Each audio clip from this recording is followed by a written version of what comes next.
welcome to I read this book with Chris. With me, Chris. I read this book. The book I read this week is A World at a Time by Larry Niven. So Larry Niven is a very competent hard science fiction writer. I don't know many people that would say he was their favorite, but he wrote a lot. He manages to bring in a lot of the stuff that people who read harder science fiction like, but also a lot of harder science fiction gets away from the story and doesn't have strong characters, or sometimes doesn't have a great concept. I think he does a pretty good job in this book. I forgot to tell you what I'm drinking. I'm drinking a Cabernet Sour. No, it's too big of a sip. So far, the only thing I've read of his is The Ring World. Listened to that on audiobook. And then the Inferno series. I read Inferno, and then Escape from Hell, which is the second in that series, which are written by him and Jerry Pournelle, which is a story of a science fiction author waking up in Dante's Inferno, updated to the eyes of an atheist realizing he's in hell, which I'm really big fan of these. I should maybe do a video on these and reread them at some point. But today, talking about this book I just read, which is A World at a Time, which goes into my time travel. World at a Time. Which goes into my time travel. This is not time travel. This is not the exciting time travel that a lot of people like with time machines going back and forth. It's more like time dilation. He manages to go close to the speed of light, and few years pass for him while many years pass for Earth. It starts off with Corbell waking up in the future. He got cancer and was cryogenically frozen in the 1970s and is woken up in the 22nd century.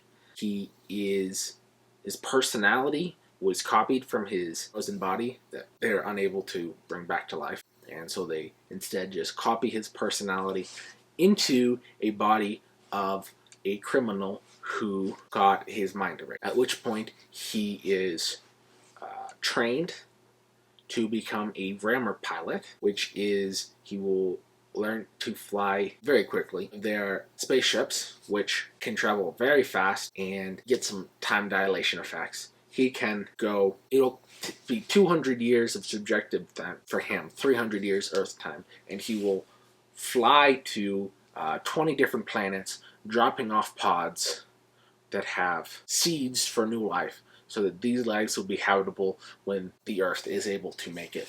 Several thousand years. They're thinking ahead, thinking, hey, we're going to be in charge. This is the state. The state is going to be in charge in several thousand years. And we're probably going to want to go interstellar between the stars. We're going to make some other planets habitable. As soon as he is launched into space and makes it out of the solar system, he pirates the ship and sends it instead to the center of the galaxy, because he doesn't care about them or their goals. The plan is to travel close to the center of the galaxy and come back approximately 70,000 years in the future.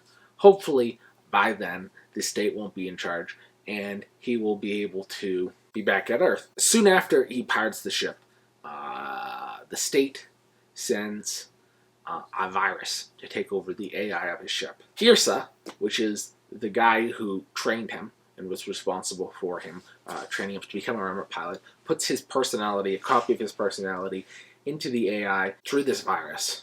Travel towards the center of the galaxy, and instead of slowing down, at that point, Bell gives Pirsa the ability to control it, and Pirsa speeds him up, which slows down time for him and brings him 3 million years into the future. So he arrives back to Earth 3 million years in the future. They come back to a very different solar system. The Earth has moved from its orbit to now being a moon of Jupiter. At this point, the sun is a lot hotter and is giving off a lot more heat and is bigger.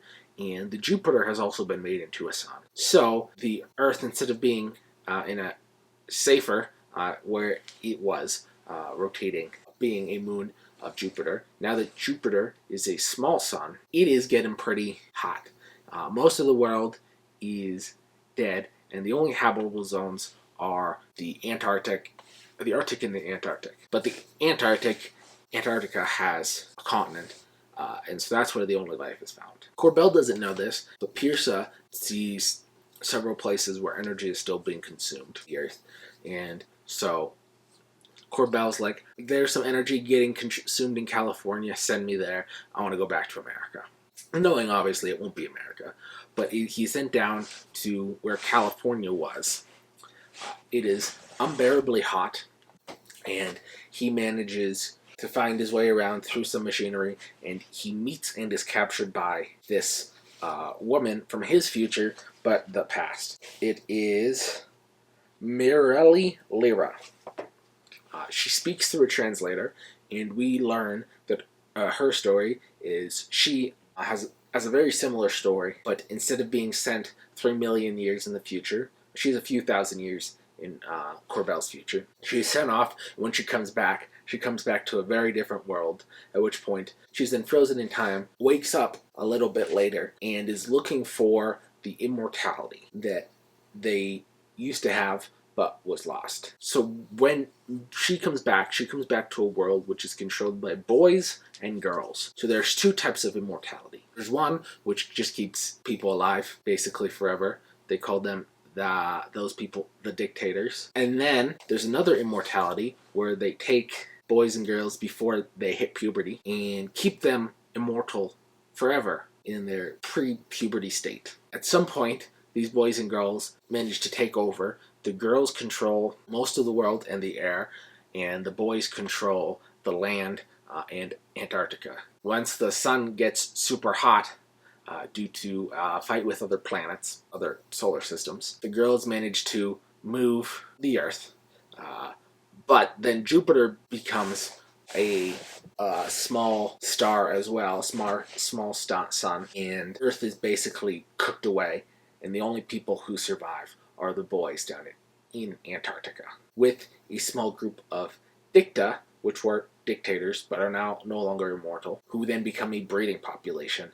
So whenever boys get the opportunity, before boys reach puberty, except for their breeding pairs, their breeding males, all the boys then become the immortal boys, who then rule over the dicta. So that's what we learn from, I'm going to mess her name up. So that's what Corbell learned from Mirelli Lyra about the future. She is looking for this dictator immortality that keeps, people immortal, but can't figure out a way to get it, and she believes Corbell has it. He manages to escape her clutches and come down to Antarctica, and she says she'll give him a year, which is a Jupiter year, which is actually 12 years long, to find this immortality. He stumbles across it before getting captured by the boys, and he manages to escape with one of the male dicta, one of these male humans, adult humans. They run away from the boys, trying to figure out where is this immortality that Corbell accidentally bumped into, for they realize it was in one of the teleportation tubes, which doesn't actually teleport you. What it does is it takes all of your dead cells and all of your waste that's just, filling up your body, and teleports that out of there, making you, They then meet up with Mirelli Lyra, and who has, at this point, contacted Pierce, the AI controlling the spaceship, who has figured out a way to control Uranus, which is the gravity well they used to move the Earth.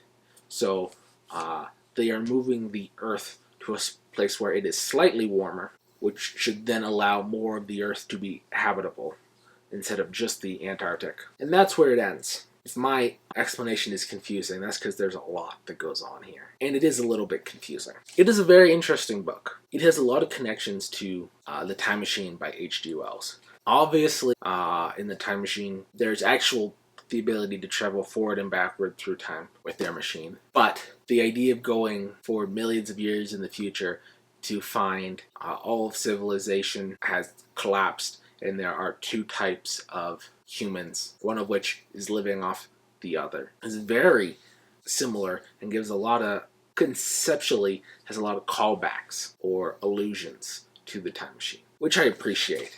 A lot of the older books, War of the Worlds, Frankenstein, The Time Machine, etc., Journey to the Center of the Earth, a lot of modern science fiction, or even vintage science fiction, are callbacks and variations of some of the original science fiction books. So I appreciate those allusions. There are a couple other interesting things in here. One, you could tell it was sort of its time because an idea that popped up throughout the book was the idea of the state. There was no name given to the state, it was just called the state. When Corbell woke up, there was the state. Several thousand years in the future, Morelli Lyra is of the state. The state is then collapses thousands of years later. But obviously it's written as it was in 1976. That was the height of the Cold War. The Berlin Wall wouldn't fall for another, what was it, 89? So 13 years. Obviously the Soviet Union and the Chinese state and the American state, these are all, the world's superpowers. And they all have the goal, more or less, to control the world. This is obviously more true of the communist states. But there was a reactionary response of, not are we going to stop the world from becoming communist, but we want the world to take on the aspects of America. The idea of a worldwide state, a worldwide government, was popular in a lot of places. And right now, it's not the most popular idea, but it still is. A lot of people would think it would solve a lot of problems, even though I'm not sure that it would. There's the idea of the state. There's the idea of time dilation, which is interesting. There's the idea of cultural change. How much can the culture change in a few hundred years, a few thousand years? The world Corbell woke up in, he was in prison, obviously. It was a co-ed prison. There was no privacy for going to the bathroom. The toilets are out in the open, which is a common thing in prisons. But they also had what they call love beds, which are, instead of being a single wide bed, it's a double wide bed, meant for doing the deed, but there was no privacy, whatever, for there. And Piersa, the person training Corbell, sort of looked down on him for his prudish ways. When Corbell visits the Dicta, which are the adult humans that are the breeding population for the boys, since most of the males are turned into boys in order to keep up their population, there are a lot of women and very few men. So they basically have strange orgy rooms because the men need to be able to, a small number of men need to be able to go and impregnate all of the women. It needs to happen quite regularly, which is very different. Corbell talks about how all he wants is to be pair bonded with a woman. He said when he's from, there was one man per woman, and this was very confusing for both the male and female Dicta. What would a world be with these numbers very different? You would expect that to be the case, that they would have a different view, just based off necessity more than anything. And there's a big culture shock going into the future, obviously. Since this is in the 70s, this is only a few years after the Summer of Love, I wonder how much of this is a commentary about what was going on in the 60s, late 60s, and the 70s with their whole free love movement and all of that, and a comment on how the world was changing between people who grew up and were adults and lived their full lives, had a full life before the sexual revolution, versus the people who grew up and were teenagers during that time and then became adults into this very different world. Both of these themes that I discuss are very popular and come up a lot in some of this older science fiction. And more modern science fiction do not discuss these ideas, at least in the way I think you can get from reading some of this older stuff. So overall, what do I think of A World Out of Time? I enjoyed it. It was a good read. It didn't take too long. This is a book club edition, hardcover, but it was just over.